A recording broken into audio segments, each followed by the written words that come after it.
এ রাজু এদিকে হুইনা যা ধর তোর মায়ের তরকারি রান্না মশলা লয়ে যা। ধর আমি যেতে চাই না খেলতে না আমার এবারে দোকানে তুমি যাই ধরো না আমি যাইতাম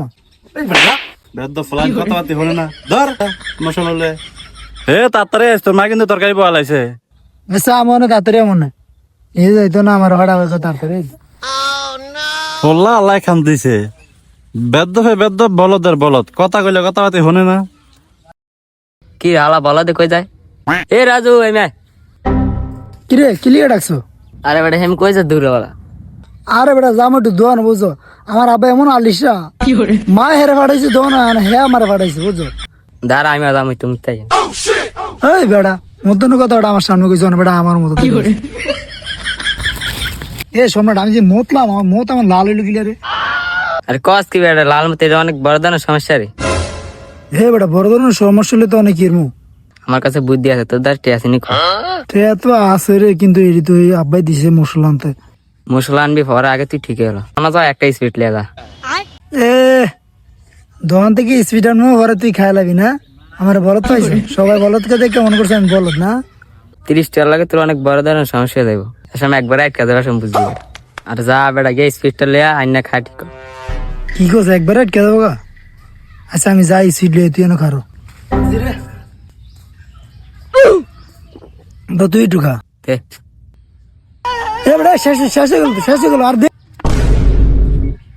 শেষ তো কি আরে আর খাওয়া লাগতো না আল্লাহ মুইতে দেখ বলা ঠিক হয়ে যাবো আচ্ছা ঠিক আছে তোরে দেই ওই বেটা হেরে মুই তো কি রে কি রে বেটা ভালো আনার কথা তো আর টে আছে বেটা টিয়া দিছে রে 60 টিয়া অনেক একটা আনছি আর 30 টিয়া আছে এটা যদি লই আই তো মশলা নাম কি দা আরে বেটা মশলা আনা লাগতো না একটা সুইট লে আচ্ছা ঠিক আছে লই আইছি রে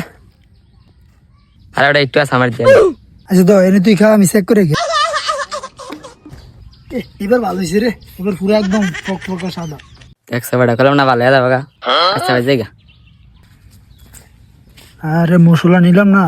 মশলা নিয়ে কি আবার তো অনেক চেতে বাসে দিছি না ডাক্তার কাছে এলো কতটা লাগতো ওই যা ভাই গিয়ে কই গে খুশি হয়ে যাবো না বলদের বাচ্চারা মশলা আনতে হয়েছে আর কোনো খবর নাই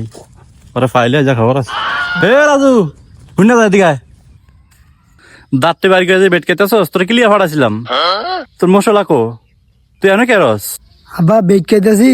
আপনার তো আমি অনেক চেতে বাসা দিছি বুঝছেন কি কয় বলদের গেল বলদে তোরা ফাটাইছি মশলা আনতে তুই আবার কি কস অনেকটা তুই আমার বাসাইলি ঘটনা খুললা কবে কি হয়েছে আমি বুঝতেছি না। আমার বন্ধু সম্রাট আছে না আর আমি মতো হয়েছে আমার মত লাল বড় পরে হে কয় স্পিড খালি টিকে দেবো পরে আমি এনে মশলা আনতে 60 টাকা দিছেন না এই 60 টাকা তো 2টা স্পিড খাইছি পরে ঠিক হয়েছে বা যদি স্পিডটি না খাইতাম বুঝছেন তাইলে মনে করুন যে একবারে আটকে দিত একবারে আটকে গেলে বুঝলেন কি অবস্থা হইতো এই সময় তো আর না আমার ডাক্তারের কাছে লিয়ে গেলে কত টাকা লাগতো না। হায় হায় হায় আরে তোর তো এই সমস্যা তো সাদা পানি খাইলেও ঠিক হয়ে যাবে তুই কি কস স্পিড খায় ট্যাডি শেষ করেছস জানো রে কামটা করছে কি তুই যে এমন বলো দলি রে সম্রাটে তোরা পাপ নিছে তুই লয়ে আয় স্পিড দুইজনে মিলা খেলাইছস হ্যাঁ বলো তো আবার মাথা দিলে দাঁড়া তোর আজকে